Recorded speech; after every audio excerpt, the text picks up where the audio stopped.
Why did you leave a 379? One time. Make it. No. Oh, not enough. Hook too much. Too much hook.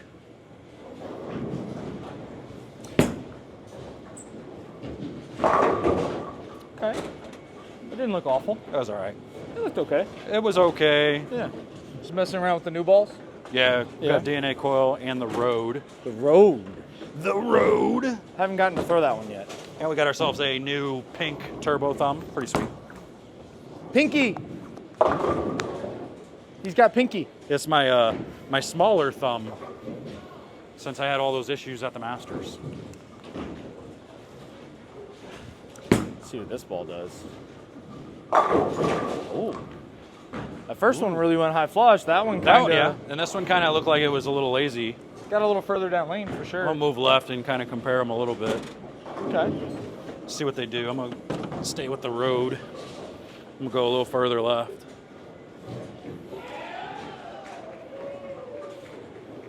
Oh. Rotate. Oh. Woo! That was quick. I rotated that one. It really got going. Really? Really got going. Wow. Now, do you feel like the DNA coil would do that? No, I think DNA coil is actually going to be a little bit more tumbly, and it's going to start going more forward, so it doesn't give me that overreaction. So from that same spot, I think it'd be okay. Return forward.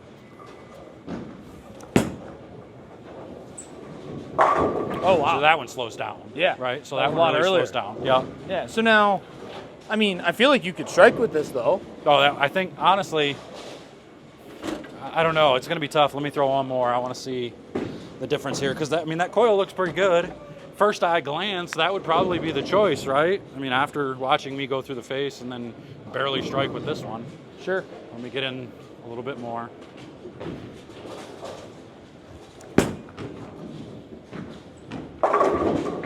That one's definitely quicker. That was better. Yeah. Yeah, so, I mean, think that one will go through the pins better overall. Okay. You know, on this anyway. Maybe not on something tougher, but on this it will. do you feel like if you were bowling right now that, like, that would be your choice, or do you feel like the coil is still an option? Well, the coil's definitely still an option, but if I'm being honest, I think the coil on an easier pattern like this is going to probably tumble too forward at times. When I get too far left, it might go too forward. I'm going to start leaving those wrap 10s, those flat 10s, whereas this symmetrical, strong pearl ball is probably going to continue a little better. It's a little bit quicker, so it comes off of it a little bit better. I know you don't like hearing that, but it does. It makes the motion a little bit Quicker stronger down lane overall. for sure. Yeah. Doesn't see the front, doesn't slow down as much. I am getting quite a ways left, but you can see how that one it keeps going. That one didn't even look like you hit it as hard. I don't have to. That one keeps going for me. Okay. So if I throw this coil, I feel like the coil, if I get it to the friction, it's going to hook and then kind of go forward a little bit on me. So I think that's because of the asymmetric core. When you're bowling on tour, or you're bowling league, or you're bowling any time, do you feel like you have a lot of options like this? Yeah. I mean, it doesn't matter really. Honestly, whatever we're bowling on, it could be a 1-to-1 pattern or a 10-to-1 pattern. I do feel like I've got options with multiple balls to get there. It's just which one should I use in the moment. So you rarely feel like it's this is the only ball that looks good, I have to throw this. Right. See, right there. So you missed that one a little forward. So I got that one forward into the dry, and it then didn't continue off of it. It just kind of, the big core in that ball made it tumble and go forward. Yeah. The other core being maybe a little bit quicker core, something that's going to actually stand up and smaller get going. core that stores more energy. Yep. It doesn't slow down as much in the front. Won't give me that. Sure. So I think I have more room for error overall. And when I say room for error, I'm not just talking like left or room for, right. Yeah, I'm not talking about if I miss left and miss right, it's going to hit the pocket. I'm talking about rotation misses. Yep, misses, all the misses in the world that are still going to allow the ball to go through the Sure. pins the right way and strike. Yeah. So Because when you're bowling, you're not necessarily just looking at, I can get it between 7 and 10. You're looking at a zone on the lane where you want your ball to be hooking. Woo!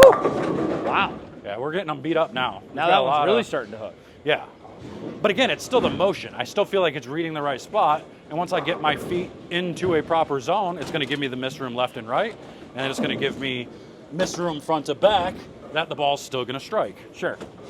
So like from there, I'll just get into the oil a little bit more. And I think this ball will be good enough and strong enough to still do what it needs to do. I mean, this still has that really strong cover on it, so.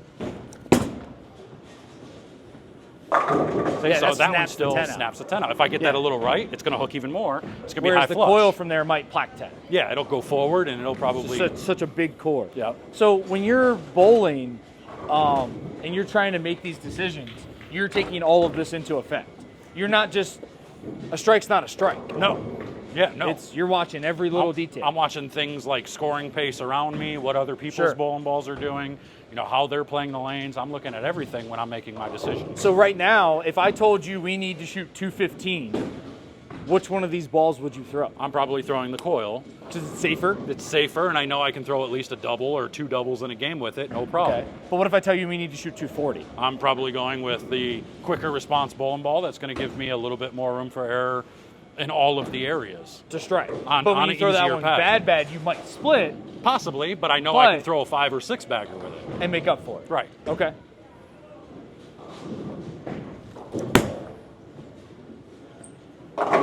That right there is exactly what I'm talking about. But you're banking on getting that hit if you're trying to throw that ball. And you're not always, unless you're at Suncoast, you're not always going to get that hit. That's fair. That's fair.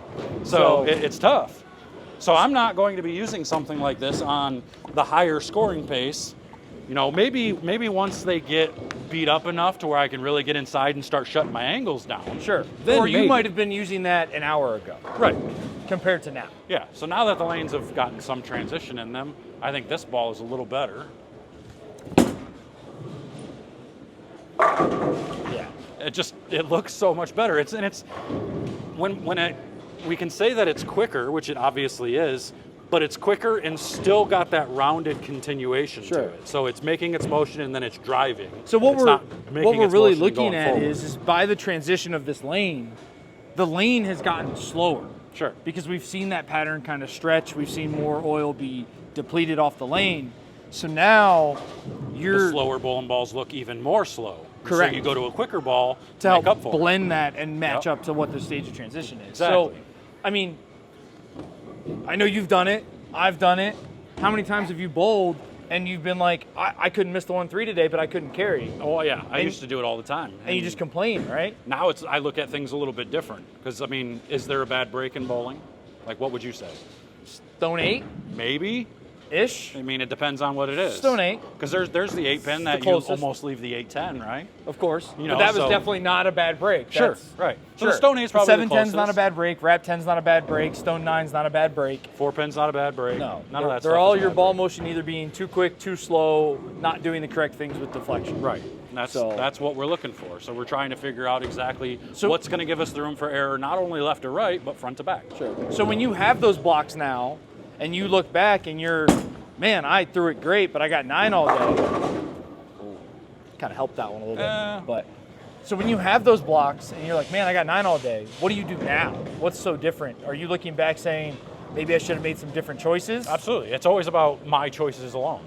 Maybe I needed to make a quicker ball slower. Maybe I needed to make a slower ball quicker. I need to get the ball to read in specific spots. Like, I was getting the ball too far down lane, and I had a hard time getting it to pick up the right part of the lane closer to me. So, there's all kinds of different things that go into it, and you just got to make the right choices at the right time. So, I feel like this is a really important part. It might be a little bit important. This might be a pretty important part, too. This is the thing here. Yeah.